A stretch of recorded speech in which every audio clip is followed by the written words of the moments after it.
If a man is willing to break every sacred law of Christendom, defy the Pope, and create an entirely new religion just to marry the woman he loves, then what do you think he would do when he wakes up one day and realizes he married the wrong woman? And when that man is Henry VIII, the most ruthless king England ever had, then love, once turned to loathing, does not simply break hearts. It brings down crowns and sends heads rolling like rotting fruit on a day in May. In the year 1536, in the Tower of London, a young woman dressed in pale grey with ermine trim, her hair tucked beneath a white linen cap, climbed the scaffold with slow, graceful steps. She did not cry. She did not beg. She thanked the king for his mercy, asked the crowd for their prayers, then knelt down on the straw. One clean stroke, one severed head, and England was never the same. That woman was Anne Boleyn, Queen of England, second wife of Henry VIII. She was the very same woman for whom the king had waited 7 years. The woman he had cast aside his first wife to pursue. The woman he had torn apart his kingdom for, just to crown her as queen. But after only 3 years of marriage, the head that had once worn a crown fell into a straw basket. Anne was charged with adultery, incest, and treason, a list of crimes so outrageous it read like a bad fairy tale. No one truly believed the evidence, but no one dared question the verdict. The king wanted her dead, and so she died. The strange part was this: just 4 months earlier, another queen had died. Catherine of Aragon, Henry's first wife, had also defied him, but she had not died by the sword. She died in peace, in her bed, still calling herself Queen of England, still refusing to accept that her marriage had ever been annulled. 2 women, both queens, both in the king's way, but one was buried with dignity, and the other was butchered in silence. Why to understand that? You must see the truth Henry never wanted to admit, that even kings have limits. Catherine was not just any wife. She was the daughter of Ferdinand of Aragon and Isabella of Castile, the monarchs who united Spain, drove the Moors from Granada, and funded the voyage of Christopher Columbus. Her nephew was Charles V, the Holy Roman Emperor, who ruled over Spain, Germany, Austria, the Netherlands, parts of Italy, and the New World. Catherine carried with her the weight of an empire. If Henry dared to touch her, war was not a threat, it was a certainty. But that was only the beginning. Catherine was not just powerful, she was beloved. For 24 years, she had been queen. She lived simply, prayed devoutly, gave to the poor, and carried herself with quiet strength. When Henry left to fight in France, he placed the realm in her hands. When the Scots invaded, it was Catherine who raised troops, sent artillery north, and crushed them at Flodden, a battle in which the Scottish king himself fell. She sent Henry the dead king's blood-stained coat as a trophy. The people saw her as a living saint. When Henry tried to put her aside, England erupted. Women guarded her palaces with pitchforks. Crowds spat curses at anyone who dared call Anne queen. One man was nearly beaten to death in church simply for praying for Anne instead of Catherine. Henry knew, if he killed Catherine, he would ignite a civil war. Anne Boleyn, on the other hand, was a very different story. She came from a minor noble family. No royal blood, no armies, no powerful relatives to avenge her. Everything she had came from Henry's favor, and when that favor turned cold, she had nothing. Anne had captivated the king, not with beauty, but with wit and style. and fire. She had learned the charm of the French court and brought it back to England with a sharp tongue and sharper mind. She refused to be his mistress like her sister Mary, withdrew to Hever Castle, and tried to wait out his obsession. But Henry only burned hotter. After 7 years of resistance, negotiation, and chaos, he broke with Rome, married Anne in secret, and crowned her queen. But when Anne gave birth to a girl, Elizabeth, Henry's disappointment was deep.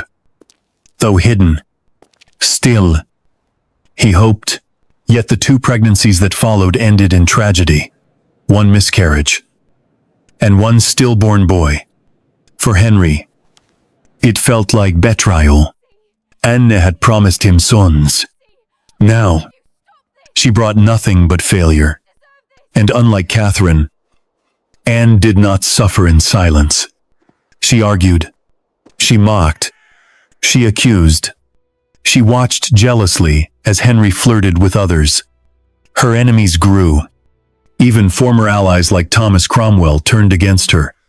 And when Cromwell moved to destroy her, no one came to her defense. Not one. Henry could have ended the marriage quietly. He had options.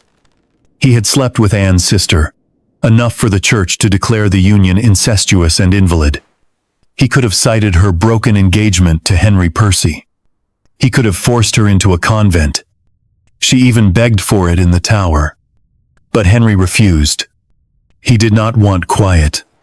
He wanted blood. He wanted to be the victim, the wronged king betrayed by an unfaithful wife. Because if Anne was guilty, he was innocent. And if she was a witch, he was not a fool. He was bewitched. Anne died. Catherine died.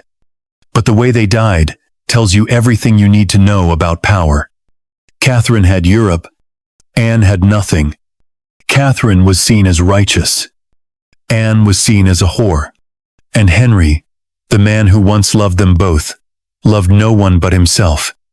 History was written in blood so that his pride could remain untouched. Before Anne Boleyn ever stepped foot into court, before Henry's eyes had wandered, before the kingdom was torn apart by whispers and flames, there was a queen already seated on the English throne, serene, composed, and unshakably royal. Her name was Catherine. Not Catherine, the cast aside as history sometimes remembers her. Not the frail woman in exile. No. Before the storms came, she was Catherine the beloved. Catherine the untouchable. Catherine of Aragon. She was not merely Henry's wife. She was born to ruling, a Spanish infanta, daughter of Ferdinand of Aragon and Isabella of Castile, the very monarchs who unified Spain, funded the voyage of Christopher Columbus, and drove out centuries of Islamic rule from the Iberian Peninsula. Her bloodline was not just noble. It was iron.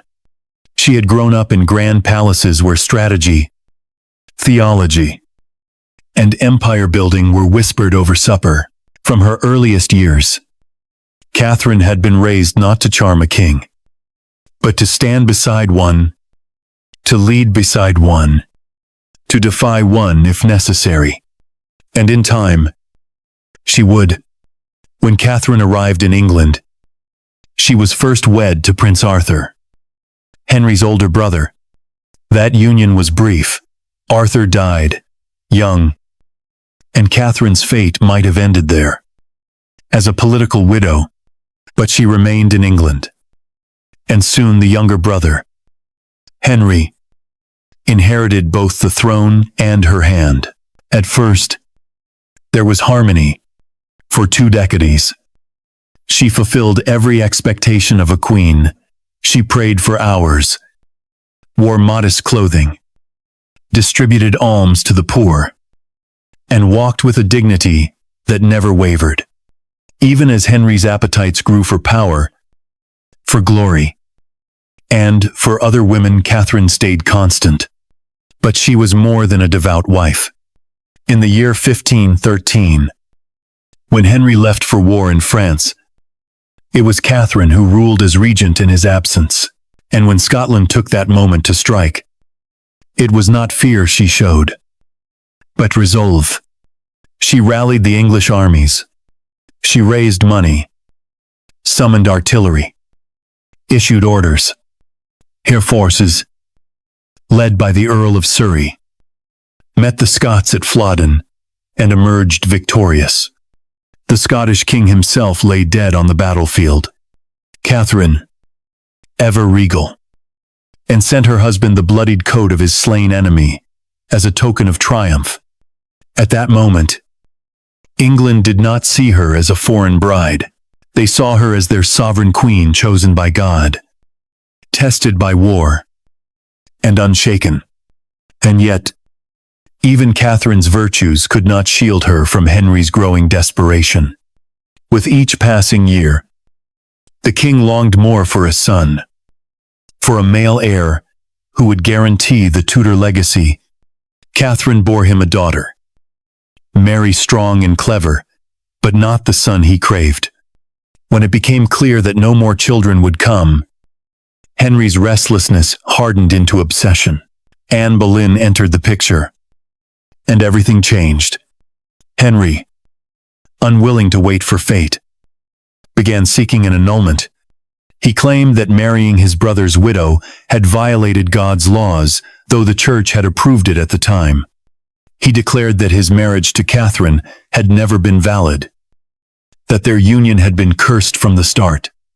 But Catherine was not a woman who would shrink before such a charge. She did not tremble. She stood tall. She challenged him not with screams, but with silence, not with violence, but with law. She knew that if she yielded, the world would forget her, and she had no intention of vanishing. She appealed to the Pope. She rejected every court summoned by Henry. She spoke plainly, "I am the king's true wife, crowned and anointed, married to him in the eyes of God and man." She invoked her royal blood, not out of pride, but out of strategy. If Henry claimed their marriage had never existed, then she claimed she was not his subject. And if she was not his subject, then English law had no hold on her. She was a Spanish princess living in England, and a foreigner, under the law of the time, could appeal to Rome. Henry's court raged. His bishops fumed. But there was nothing they could do. Catherine had used Henry's own arguments against him, and she did so with the calm precision of a queen trained in empire. She was no mere wife. She was a legal adversary, a political equal, and a spiritual wall he could not tear down. But it was not law alone that protected Catherine. It was love. The love of a people who had known her for nearly a quarter of a century. The English, famously distrustful of foreigners, made an exception for her. They had seen her weep at funerals, pray at dawn, ride into battle with words instead of swords. When Henry tried to strip her of her title, they rose in quiet revolt. Common women guarded her gates with pitchforks. In markets, prayers were whispered for her. A priest who dared to pray for Queen Anne in place of Queen Catherine was nearly beaten to death by his own congregation. And behind the whispers stood Charles V, the Emperor, the most powerful man in Europe, Catherine's nephew. Henry knew that if she were harmed, the empire would move. The threat was not symbolic. It was steel. It was ships. It was soldiers. He could imprison her, isolate her, hide her away in crumbling castles. But he could not kill her. To do so would be to declare war, not only on Spain, but on every Catholic stronghold across Europe. The Pope himself had been pressured by Charles to act. The politics were volatile, the stakes too high. So Henry waited. He kept her away from court. He forbade her from seeing her daughter. He sent her from palace to palace, each one smaller than the last. But Catherine never surrendered. She never signed a document acknowledging Anne Boleyn as queen. She never stopped calling herself the true wife of Henry. She never relinquished the dignity of her crown. And in the year 1536, she died in her bed, worn down by sorrow, but not by defeat. There was no blood on the floor, no blade on her neck, no jeering crowd, just silence. And behind that silence, something greater, a quiet victory.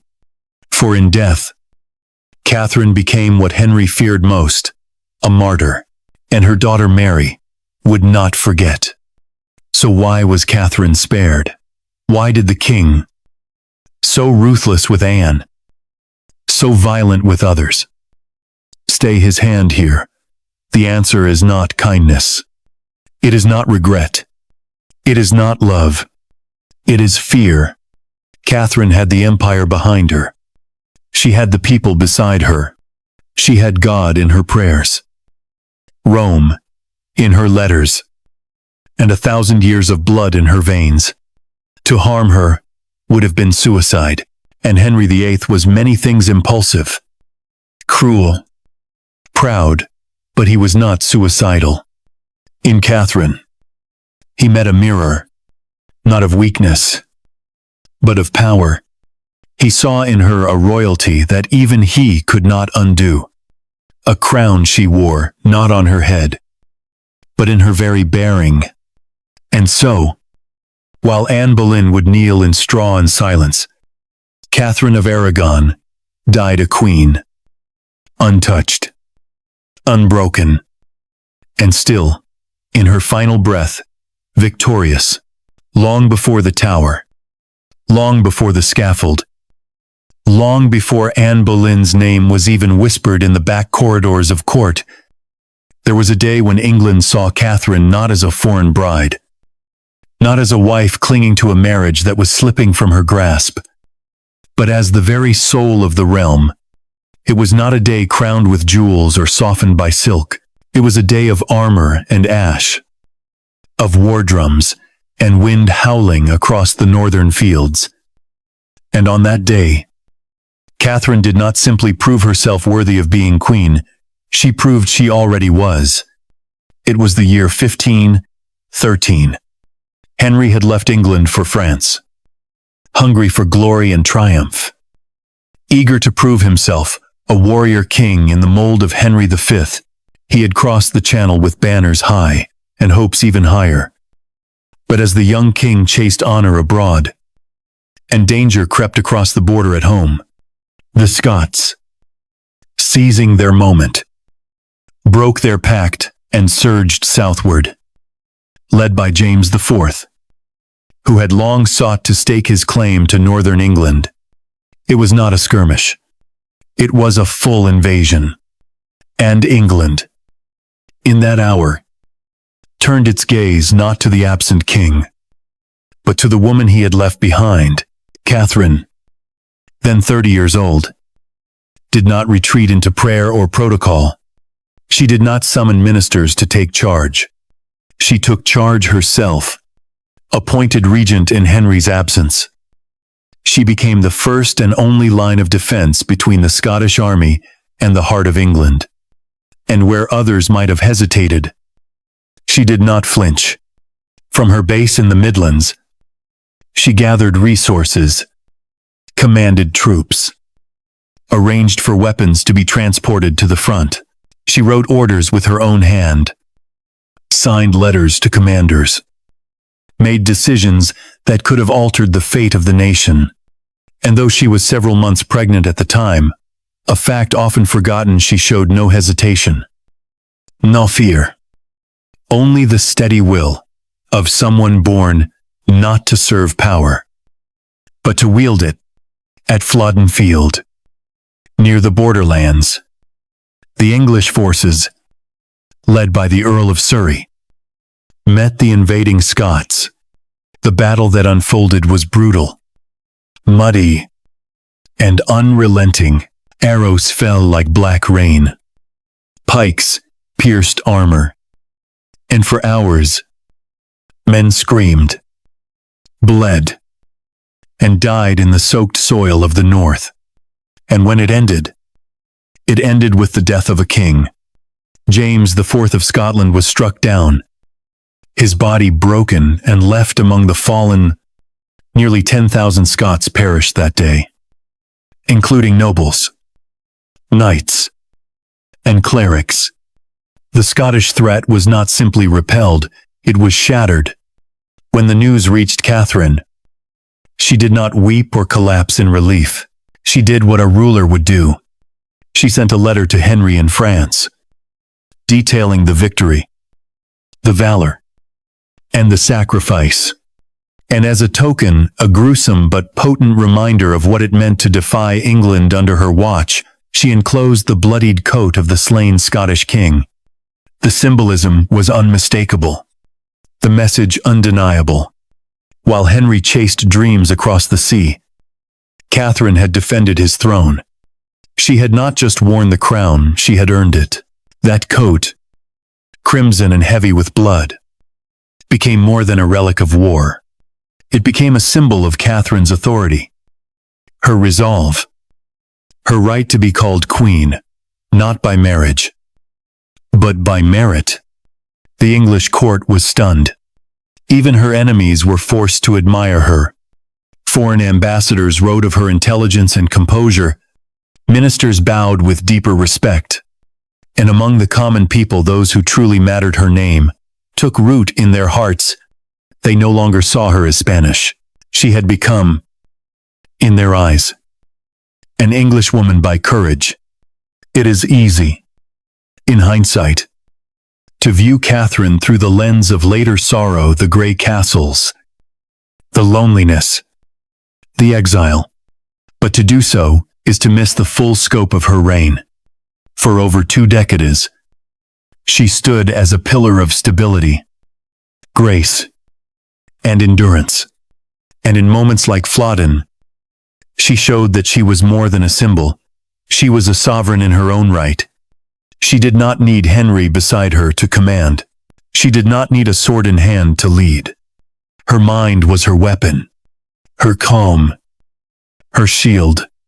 In the years that followed, Henry's obsession with a male heir would poison everything. His affection for Catherine would wane, sour, then curdle into frustration. He would look elsewhere, would begin to imagine a different future.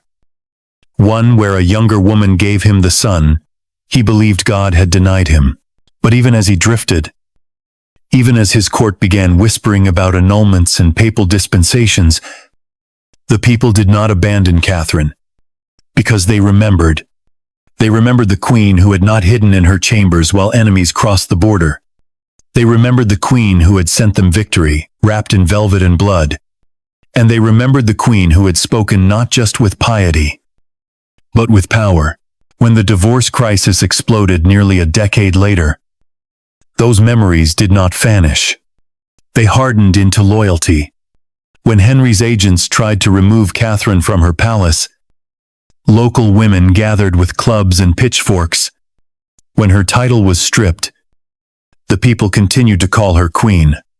When preachers dared to name Anne Boleyn from the pulpit, some parishioners rose and stormed out. Others beat the priests bloody. Catherine, in exile, remained more popular than Henry, more trusted than his counselors, more beloved than the woman who had taken her place. Because they did not just see her as a victim, they saw her as a ruler who had ruled, and Catherine never let go of that role. Even in the darkest days, when she was banished to grim fortresses far from court, when she was forbidden from seeing her daughter Mary, when the letters from Rome came slower and less hopeful, she still signed her name as Queen. She still wore black in courtly style. She still rose each morning and said her prayers, not with despair, but with unbroken pride. She never gave Henry the satisfaction of surrender. And even as her health faded, even as her body began to fail, her mind remained clear. Her silence, her endurance, of her unwavering refusal to yield. Those were the final battles she fought. And they were battles she never lost. And so, when she died in January of the year 1536, it was not as a discarded wife or a forgotten woman. It was as Catherine of Aragon, Queen of England, widow of a king who no longer deserved her loyalty, mother of a daughter who would one day rise. Her funeral was quiet, stripped of royal honors, held away from London. But in villages across the country, candles were lit, masses were said, tears were shed, not just for a queen, but for a woman whose dignity had defied a kingdom. Henry would not attend her funeral, but he would wear yellow, the color of celebration, and historians still argue whether it was for joy or to mask his shame. What we know is this: Catherine's bloodied coat was never burned. It was kept because even Henry, deep in his pride, could not erase what she had done. Not entirely. And history, that slow and stubborn judge, has remembered her, not as the queen who lost her husband, but as the queen who never lost herself. By the time Anne Boleyn finally became Queen of England, she had already lost the war for public love. The crown placed upon her head in the year 1533 was heavy, not just with gold and jewels, but with every ounce of suspicion, resentment, and rage that had been festering across England for 7 long years. To the court, to the people, to the clergy, and even to foreign queens who refused to say her name aloud. Anne was never truly a queen. She was a thief, a séductrice, a woman who had stolen a king and shattered a saint. Her coronation was a spectacle of grandeur, but the silence in the hearts of the people echoed louder than the church bells that rang that day. Anne had not started with power. She had been a lady in waiting, a minor noble's clever daughter, polished in the French court, fluent in grace and wit and flirtation, armed not with armies or alliances, but with something rarer, a refusal to play the game the way it had always been played. When Henry's eyes first turned to her, he wanted what he had taken from her sister before: a mistress, a passing pleasure, someone to flatter and forget. But Anne did what no woman had done before. She said no. And then, when Henry asked again, she said no once more. And again. And again. It was not a rejection. It was an invitation to obsession. Because the one thing Henry could not bear was to be denied. And so the chase began. Not just between a man and a woman, but between a king and a dream. Anne retreated to Hever Castle, sent his letters back unopened, and stayed silent when he sent her jewels and poems. Henry became inflamed, and what had begun as lust deepened into a conviction: if he could not have Anne as a mistress, then he would remake the world to have her as his queen. He would not merely pursue her, he would destroy anything in his path, including the marriage that had defined his reign for over 2 decades. Catherine became the obstacle. The Pope became the enemy. The kingdom itself became the battlefield. And through it all, Anne stood firm, never yielding, never surrendering, promising Henry the one thing he craved more than her: a son. For 7 years, the English court became a theater of uncertainty. Foreign ambassadors watched in disbelief as the king tore apart his realm to win a woman who had no army, no dowry, no royal blood. The Pope stalled. Rome hesitated. Charles V threatened. But Henry pressed forward. He married Anne in secret. He declared himself head of the Church of England. He cast Catherine aside and crowned Anne queen. And when she walked down the aisle, not even visibly pregnant with Elizabeth, could soften the stares that followed her every step. She had won the crown, but she had not won the people. because to them, Anne was not a rightful queen. She was the king's whore. That phrase whispered in alleys, shouted in markets, scribbled on tavern walls followed her like a curse. In Rome, she was reviled. In Spain, she was despised. In England, she was feared. The people saw her not as a woman but as a symbol of sin, the living embodiment of what ambition, pride, and vanity could do to a nation. When she appeared in public, crowds turned their backs. When she tried to offer charity, it was thrown back at her feet. Even Queen Eleanor of France and Marguerite of Navarre refused to meet her when Henry brought Anne across the Channel. She waited alone in Calais, her pride wrapped in velvet, her isolation heavy as armor. While the king dined in courts where her name was never spoken, she was queen. But she was alone. She had no powerful uncle like Charles V. Her father, Thomas Boleyn, owed his position entirely to her rise. Her family rose on her back and would fall with her fall. She had no bloodline to protect her, no foreign crown to avenge her, no empire that would raise armies if she were harmed.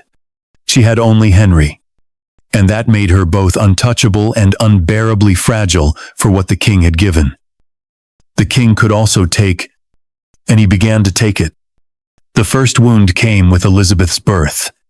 Anne had promised a son. She had sworn to be the answer to Henry's prayers. But when the child born in September of 1533 was a girl, the disappointment was palpable. Henry tried to mask it. He smiled. He celebrated. He declared that more children would come. But something behind his eyes had changed. Anne saw it. She felt it. And when her next pregnancy ended in miscarriage, the distance between them widened like a crack in ice. Anne was not Catherine. She did not suffer in silence. She raged. She wept. She confronted Henry when he flirted with her ladies in waiting. She called out his affairs. She refused to be ignored. And the court filled with men who had never wanted her there began to turn their faces away. One by one, her allies grew quiet. Her enemies became bold. The whispers returned. She was too proud, too sharp, too French, too Protestant, too barren. She was everything they hated, and now, she was no longer useful. Henry began to look elsewhere to a woman who embodied everything. Anne was not Jane Seymour. Quiet, obedient, English, unthreatening. Anne knew. She saw it in the way he spoke her name, in the way his eyes lingered, in the way he stopped reaching for Anne's hand in public. And in her fear, Anne grew fiercer, her words sharper, her movements more disparate. She tried to assert control. She quarreled with Cromwell. She demanded loyalty. But the more she fought, the more they smiled behind her back. For they knew her time was ending. And they would not save her. Anne did not fall because she committed adultery. She did not fall because of incest, or treason, or plots. She fell because she was no longer wanted, and because those who hated her saw their moment. Cromwell built the case.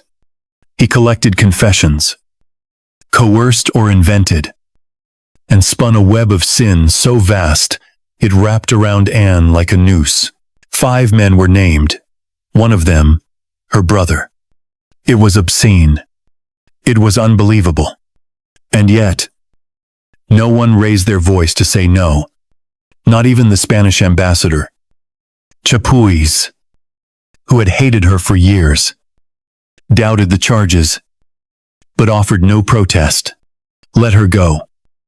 He thought, she had her time. She made Catherine suffer. And so, when the guards came for her, she knew there would be no escape. No papel, no armies, no uprising. just walls and silence. Anne Boleyn wore a crown that had thorns hidden in every jewel. From the first day she stepped into Henry's world, she walked a path paved with broken glass. Every smile she gave was questioned. Every word she spoke was twisted. And when her womb failed to produce the son England demanded, the same people who once envied her now cheered her downfall. She was not simply condemned. She was erased, her portraits removed, her letters destroyed, her name forbidden from being spoken in court. But history, as it so often does, would return to her. In her final days, Anne did not curse. She did not scream. She held her head high and walked to her death with a dignity that stunned even those who came to hate her. And in the centuries that followed, something strange happened. The woman who had once been branded a seductress, a heretic, a whore became something else. She became the mother of Elizabeth. She became the woman who, with nothing but her voice, her mind, and her refusal to bow, changed the kingdom forever. But in her own time, she was just a woman who rose too high, too fast, and dared to believe that a crown made her safe. It never did.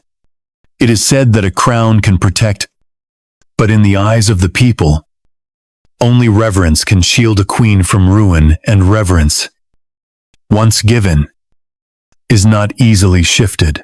Catherine of Aragon had long ago been given the hearts of the English people, and no act of the king could truly steal that from her. Even when she was cast out of her palace, even when Anne Boleyn was crowned in her place, even when her letters to Rome grew desperate and her health began to falter in cold stone corridors, she remained for the people their queen, in whispers and in open defiance, in churches and in marketplaces. The name Catherine still carried the weight of sanctity, and every injustice against her only deepened the people's devotion. But Anne, though crowned, never commanded that same grace. And as her star faded, she did not fall into pity, but into scorn. In those tense, twisting years of Henry's second marriage, England itself was caught between two queens. One, broken but beloved. The other, powerful but poisoned by resentment. And the people made their choice. Not because of law, not because of theology, but because they remembered Catherine not as a foreigner, not even as a princess, but as a mother to the nation. She had wept for their sons lost in war. She had walked among the poor with her head bowed, giving coins with one hand and comfort with the other. She had spoken softly but ruled surely when the king was gone. And when the divorce came, it was not Henry's name they defended. It was hers. Women were the first to rise.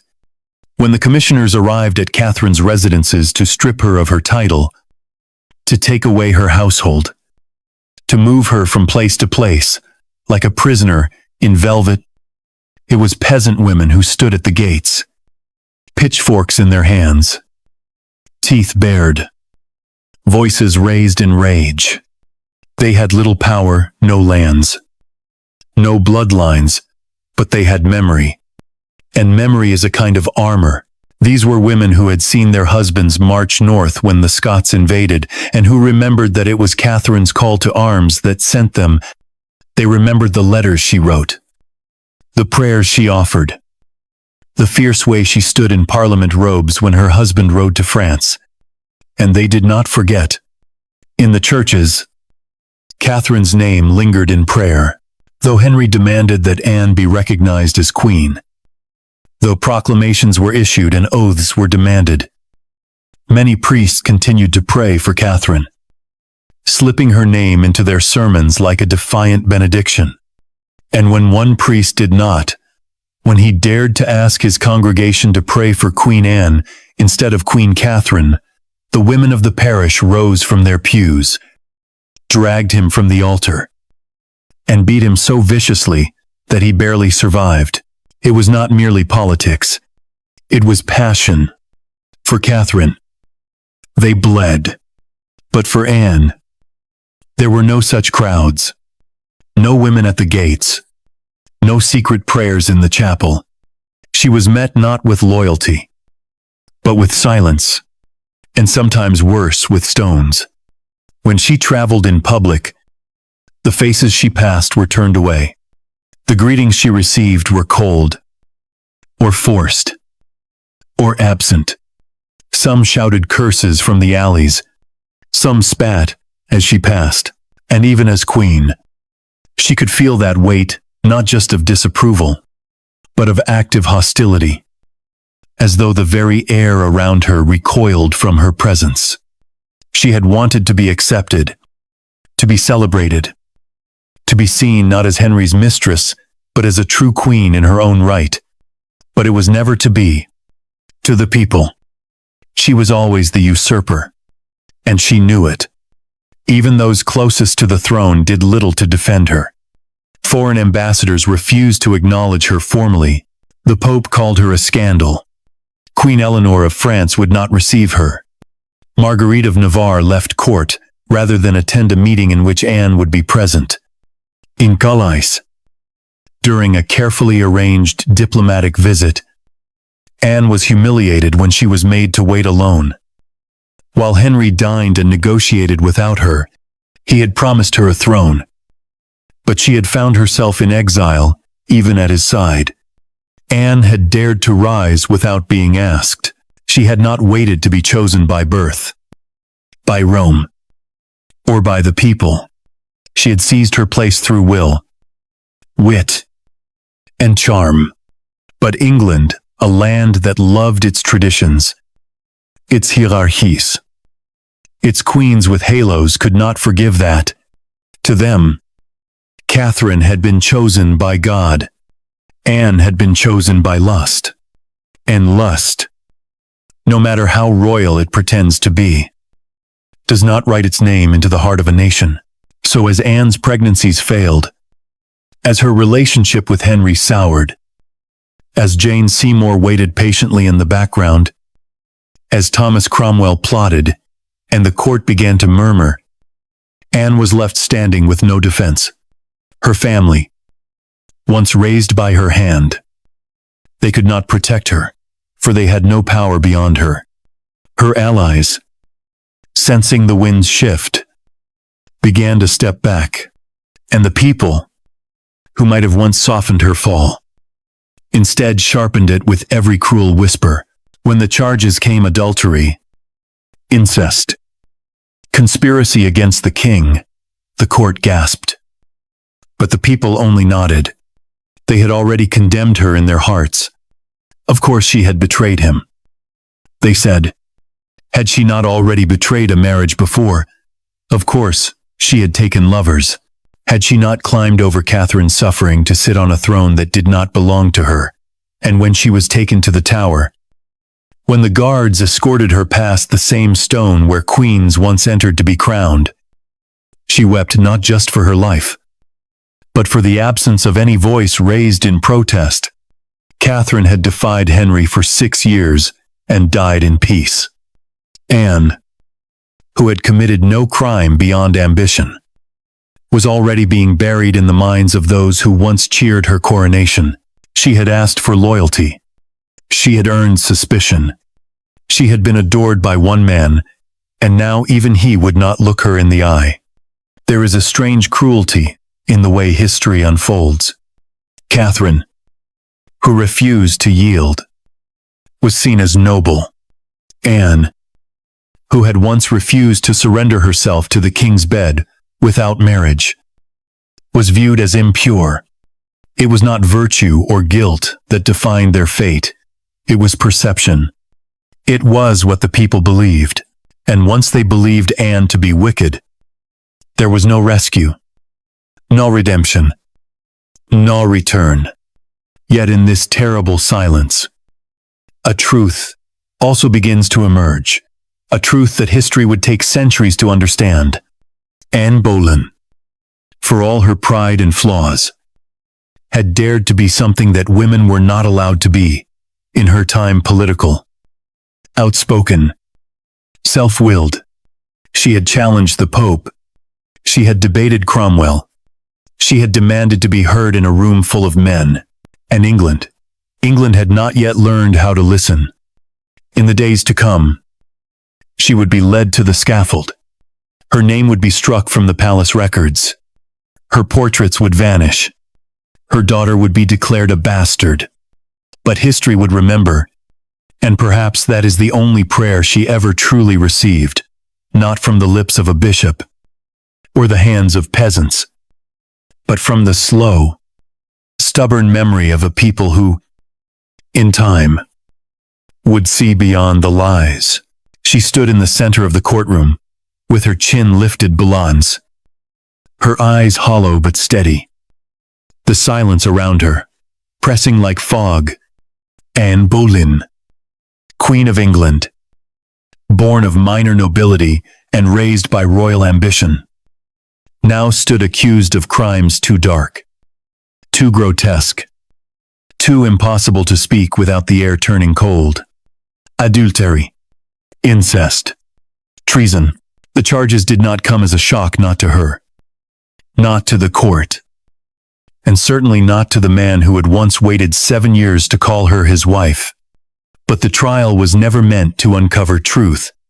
It was built to confirm a sentence already written in private chambers, already whispered by Thomas Cromwell, already imagined by a king who had grown tired of the voice that once thrilled him.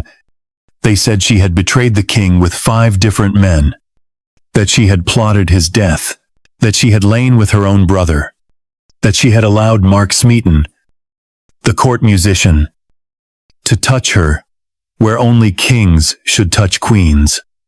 The charges were so obscene, so theatrical, that even her enemies raised eyebrows, but not their voices. No one truly believed them, but no one needed to. Belief had nothing to do with it. This was not a trial to determine guilt. It was a ceremony, a performance, a necessary sacrifice, wrapped in velvet and legalese, carried out under banners, bearing the lion and the rose. Anne defended herself with grace sharpened by fury. She spoke clearly. She demanded to confront her accusers. She reminded the court that she had been crowned and anointed, chosen not by whim, but by sacred right. She denied every charge, but every word she said only deepened her doom. Because her voice, that bold, the clever voice that had once seduced the king, now sounded like defiance. And defiance from a woman who had fallen from favor was the final crime no parchment would name. The men accused alongside her, young, frightened. Some barely more than boys, were tried first. George Boleyn, her brother, once proud and untouchable, now reduced to trembling dignity. Mark Smeaton, the only one to confess, and even then, under pressure, under pain. Their fates were sealed, not in evidence, but in silence, the silence of courtiers, the silence of Henry, the silence of a country that wanted no reminder of how quickly favor could turn fatal. And when Anne was found guilty, the sentence was read with the formality of a wedding vow to be burned or beheaded, as the king's mercy should decide. In the Tower, where once she had awaited her coronation, she now awaited death. The same stone walls that had echoed with music and triumph now held her breath, her prayers, her memories. She wept, she sang, she collapsed in terror, and then she rose again, composed and still, because Anne had always known that every crown is a gamble, and she had placed all her chips on one man's love. And now, with that love gone, there was nothing left but to prepare to be erased. Henry had the power to annul the marriage, to exile her, to send her quietly to a convent where she could vanish with dignity and her daughter Elizabeth could remain legitimate. And Anne begged for that fate.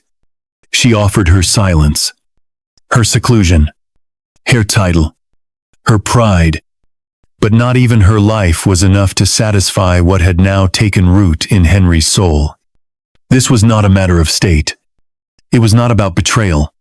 It was about pride, apride so deep, so wounded, that it could only be healed with blood. To annul the marriage would be to admit he had been wrong, that he had destroyed a kingdom and a church for a woman who had deceived him.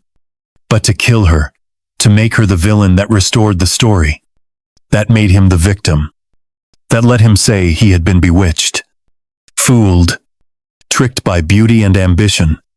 And Henry needed to believe that more than he needed Anne to live, because the truth that he had chosen her of his own free will, and then grown cold, was too ugly for a king's heart to bear. The execution was scheduled for May the 19th in the year 1536. A French swordsman was summoned, chosen for his precision, for his ability to sever with a single clean stroke. Anne, always alert to every detail of spectacle, took comfort in the thought that she would not die by axe, like some traitor hacked into silence, but by the sword, with elegance, with finality. The Tower Green was swept and prepared. The crowd was selected. The scaffold was built. And when the morning came, Anne dressed carefully. Her gown was gray, trimmed with ermine. Her coif was white. She moved with purpose, with poise. And the witnesses wrote afterward that she seemed almost ethereal, as though the pain of the past months had burned away everything but light. She spoke to those gathered. She praised the king's mercy. She asked for their prayers. She forgave those who had wronged her. And in those moments, she was more queen than she had ever been in life. She knelt on the straw. She adjusted her posture. She looked straight ahead. She whispered one final prayer, and then fell silent. The sword fell in one motion. There was no scream, no second strike, just a thud, and a stillness. The head that had once worn a crown rolled gently onto the wood, and blood spread quietly into the straw. The crowd did not cheer. They bowed their heads. Some wept. Most stood frozen, not in grief, but in something deeper, the kind of fear that settles in the bones when you realize how easily power can turn. Henry did not attend. He went hunting that morning. He wore white. He smiled. Later that day, he would ride to Jane Seymour and begin the next chapter of his never-ending need. And no one at court dared to speak Anne's name again. Her portraits were taken down, her letters destroyed, her arms the falcon, the crown scraped off stone walls. Her daughter was declared illegitimate, her family scattered, and for a time, it seemed as though Anne Boleyn had never existed. But history does not forget those who die for pride. It remembers them with sharpened questions and quiet rage. Anne did not die because she was guilty. She died because she was inconvenient, because she was no longer loved, because she had risen higher than her blood was supposed to allow. She died not for her actions, but for what she represented: a woman who had refused to stay silent, who had dared to dream beyond the limits placed on her sex, who had demanded to be more than a mistress. And in the court of Henry VIII, that dream, once soured, was the most unforgivable crime of all. And yet, even as her body cooled in an unmarked grave within the Tower walls, the future stirred. For her daughter, the girl who had once been a disappointment, would rise. And in her, the fire Anne had carried would live again. But that is a story still waiting in the wings. Even before Anne's blood had dried on the scaffold straw, the palace halls were already echoing with new footsteps. Quieter, gentler, and altogether more welcome to the king's ear. Her name was Jane Seymour, and where Anne had been flame, Jane was water still, all cool and reflective. The perfect mirror for a king who wished to see only his own virtues staring back. She did not protest. She did not push. She did not provoke. In every gesture, she gave him peace. And in that peace, Anne Boleyn was buried deeper than any grave could reach. The court, which had once vibrated with Anne's wit and sharpness, now shifted its tone. Anne had walked boldly, spoken swiftly, laughed at ambassadors, clashed with bishops, held her own with statesmen. Jane walked softly. Jane whispered. Jane obeyed. She curtsied with precision, lowered her eyes with grace. And where Anne had once demanded a crown with fire in her voice, Jane asked for nothing. It was exactly what Henry wanted, not because it thrilled him, but because it soothed his pride. And after the whirlwind Anne had left behind, Henry no longer wanted passion. He wanted submission. But even in silence, Jane carried power, not through defiance, but through promise.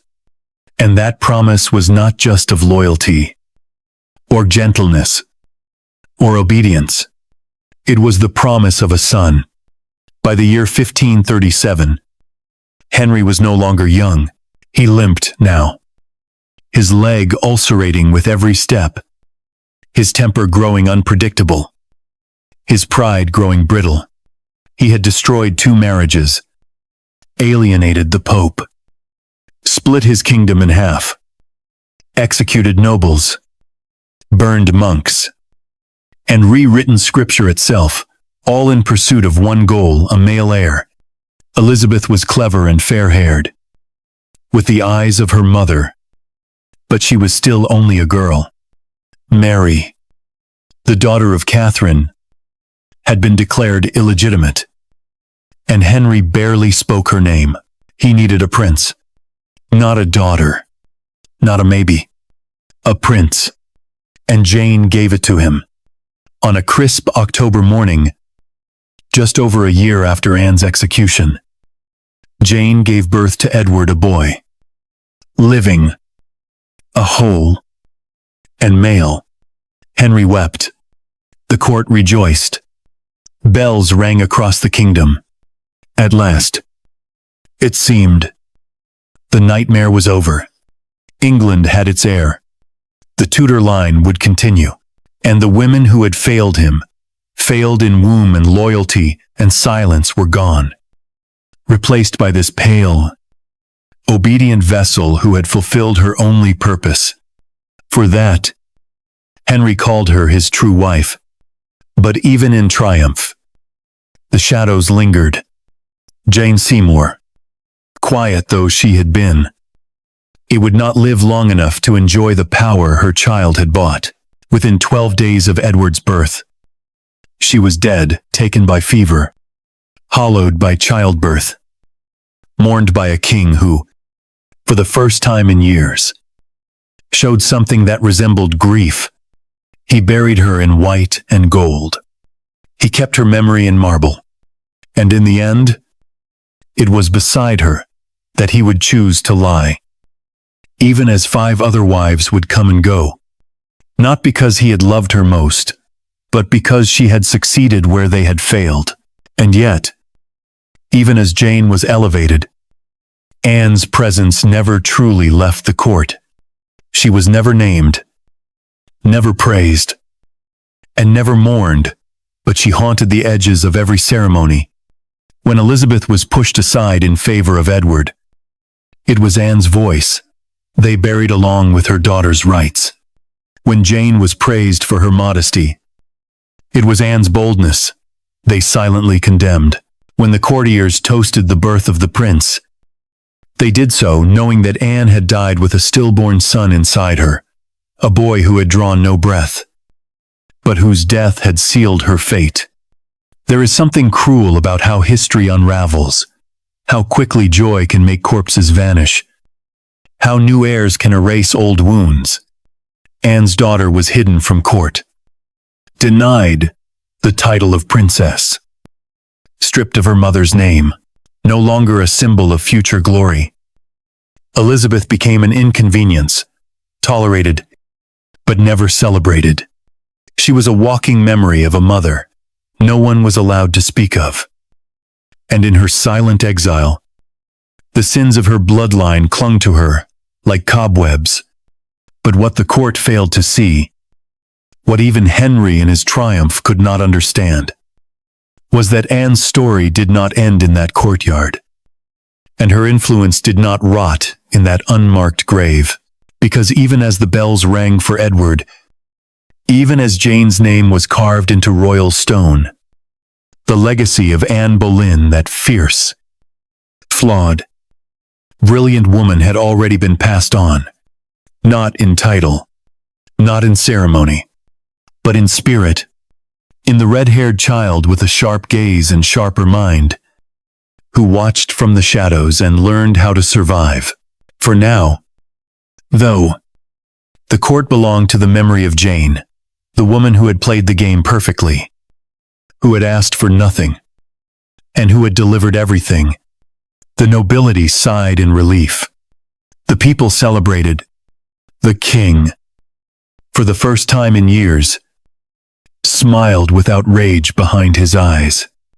But beneath all that stillness, Anne's name, though forbidden, is still burned like a coal beneath ash, because everyone knew how much it had cost to get here, how many women had been broken, how many crowns had been cracked, how many promises had turned to execution orders just to reach this fragile moment.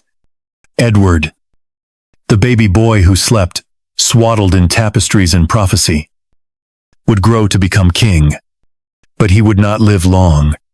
And the boy whose birth had justified Anne's death would one day leave the throne empty for Anne's daughter to fill. And when Elizabeth finally did, when she stepped into her power, not as a shadow but as a monarch, it would not be Jane's blood the world would see reflected in her crown. It would be Anne's. But for now, in the cold halls of Whitehall, with Jane's chamber sealed in mourning and Anne's memory sealed in silence, no one spoke of the woman who had danced too high, laughed too loudly, and flown too close to the sun. The court had no time for ghosts. They had a boy to celebrate, a future to praise, a past to forget, and Henry heavy, bloated, triumphant, finally had what he had killed for. Asson. She was born in September of the year 1533. And from the first moment she opened her eyes, the world around her was already disappointed. She was not the boy they had hoped for. Not the prince whose tiny fingers would wrap around the scepter of the Tudor legacy. Not the male heir Henry had broken a kingdom to produce. She was a girl, small and red-haired, alive, but a girl, nonetheless. And though her father forced a smile and held a christening, the celebration was tight-lipped, the court stiff with the weight of unsaid things.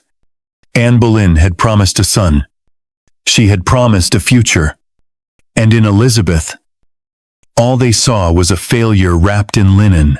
She should have vanished after that, as many royal daughters do, sent to a nursery, raised in comfort, but without consequence, married off quietly to secure some minor alliance, her name fading into the margins of diplomatic correspondence.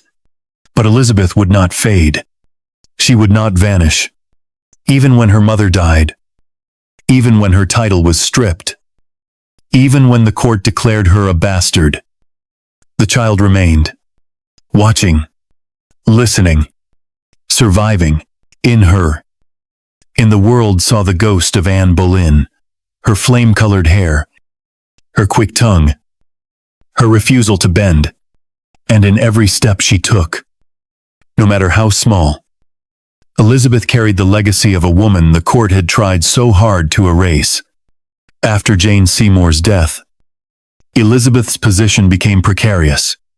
She was neither princess nor servant, too royal to be ignored, too stained to be embraced. Her household changed with each new queen, and with every change came new dangers. She learned early how to read the air in a room before speaking, how to watch a man's eyes when he smiled, how to speak enough to be clever, but not enough to be noticed.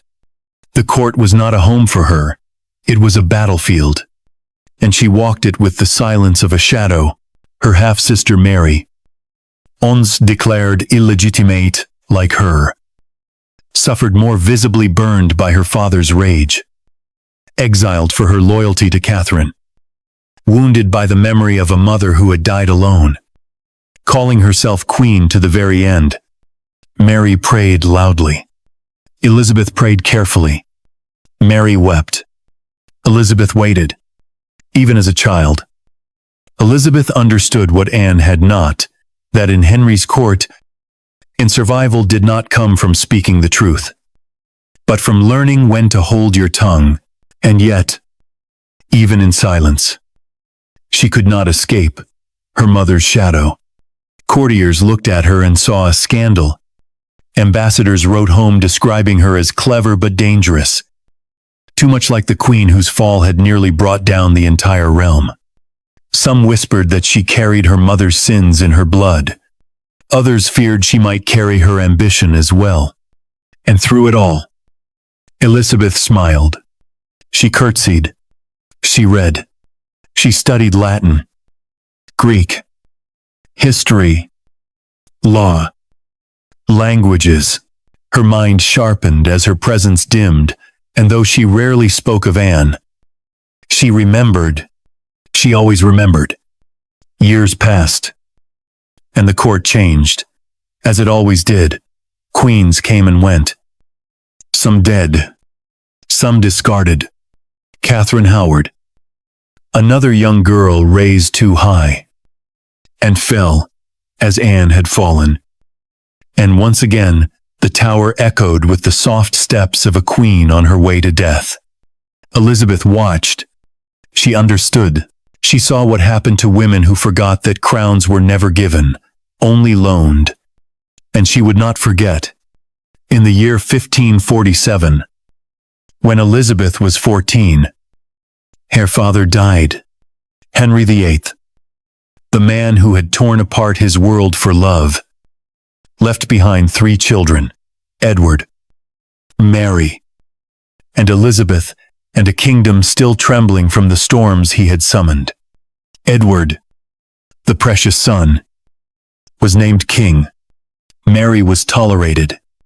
Elizabeth was there, too young to be a threat, too clever to be overlooked.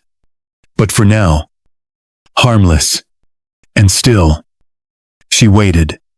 Edward's reign was short, brilliant in promise, tragic in fact. He died young, leaving behind no heir.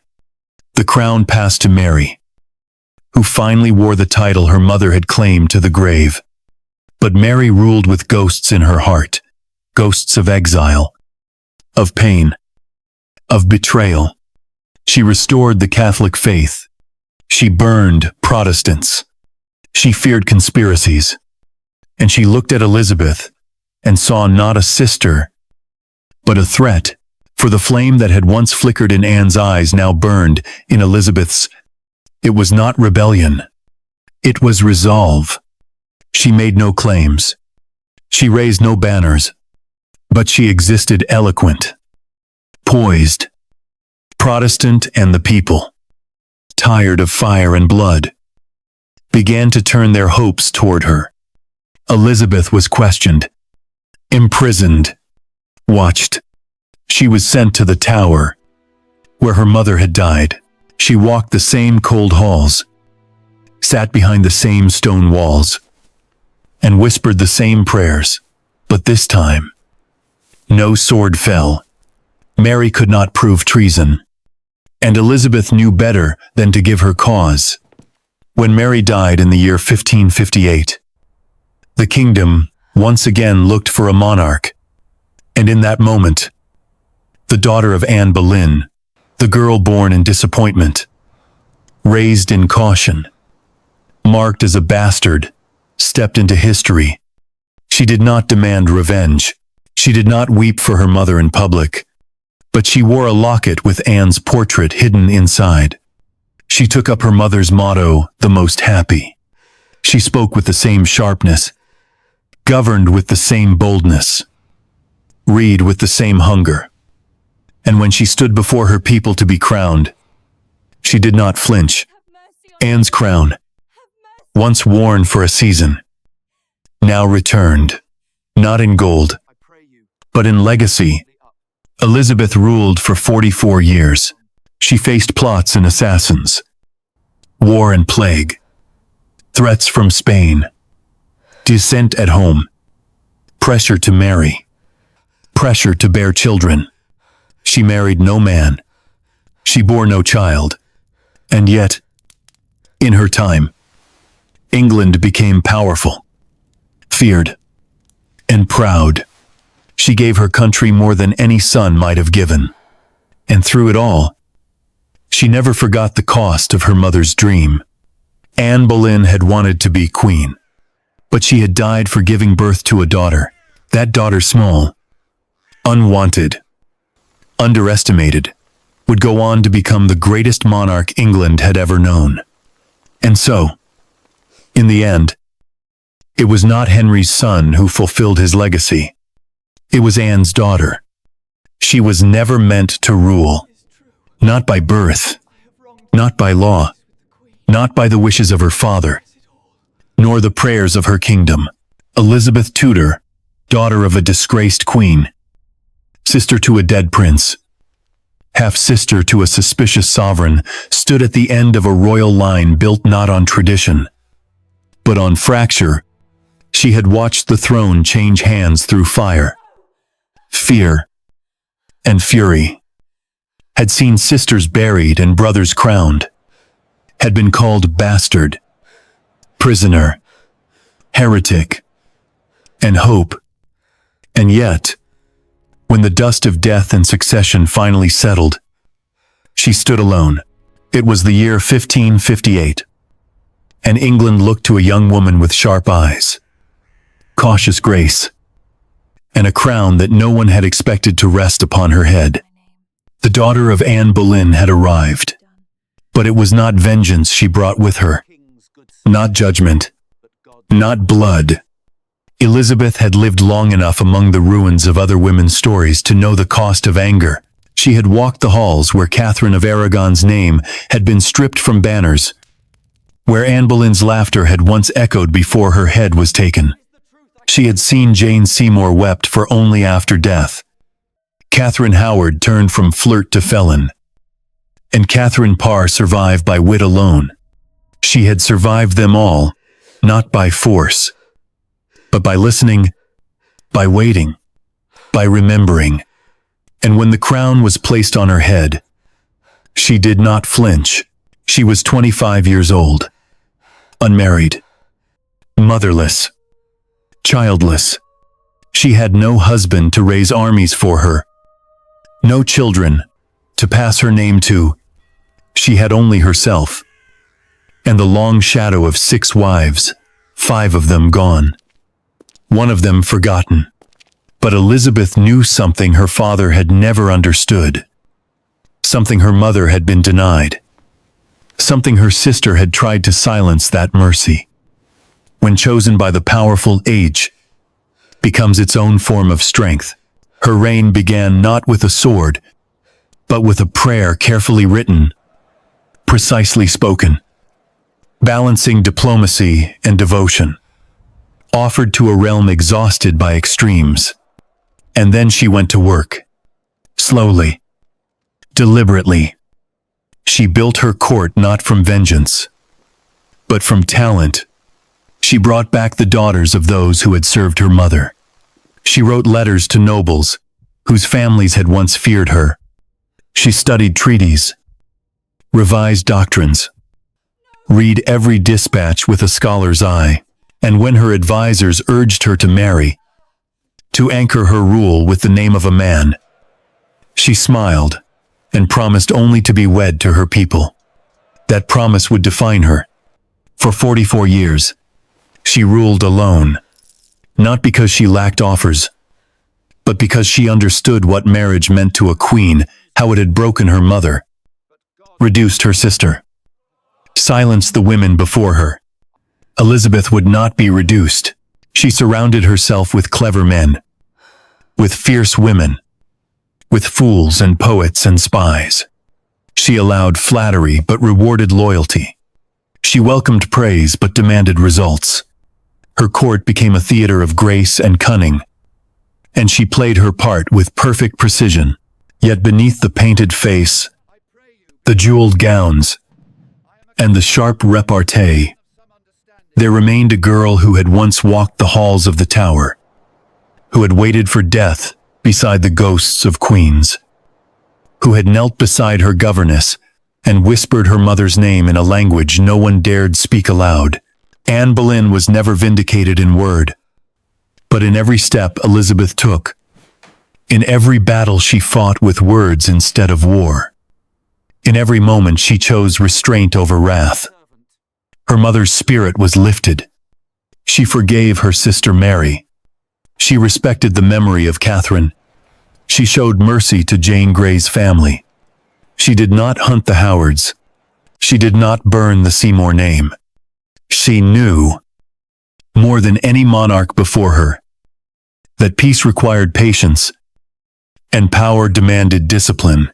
She had learned that a crown, once worn, burns hotter than fire, and she wore it anyway. There were rebellions. Of course, there were threats and plots, foreign assassins, papal bulls that called for her death. There were cold winters, harsh harvests, rising discontent. But Elizabeth never gave them her fear. She gave them her endurance. She ruled not like her father through force, but through presence, through words, through mastery of image and silence, through a performance so calculated, so controlled, that even her enemies found themselves waiting for her approval.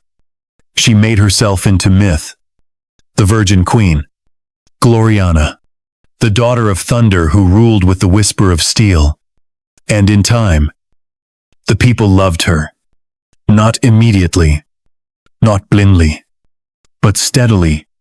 They saw in her not perfection, but something more compelling: survival. She had grown with them, suffered with them, risen from the ashes of her mother's disgrace, and made something holy of it. In Elizabeth, they saw the end of chaos, the beginning of something steadier, something golden. And yet, behind closed doors, she remained a woman who carried too many memories. She never spoke Anne's name publicly, but she had portraits painted in her likeness. She kept her mother's jewelry hidden in private drawers. She marked her coronation not just as her own triumph, but as the completion of a story that had once begun with Anne's fall. She did not need to say her mother's name. She was her mother's legacy in flesh and fire and fragile humanity.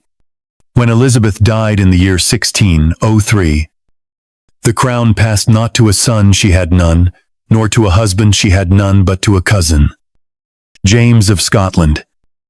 Uniting two kingdoms her father had never dreamed could share a monarch.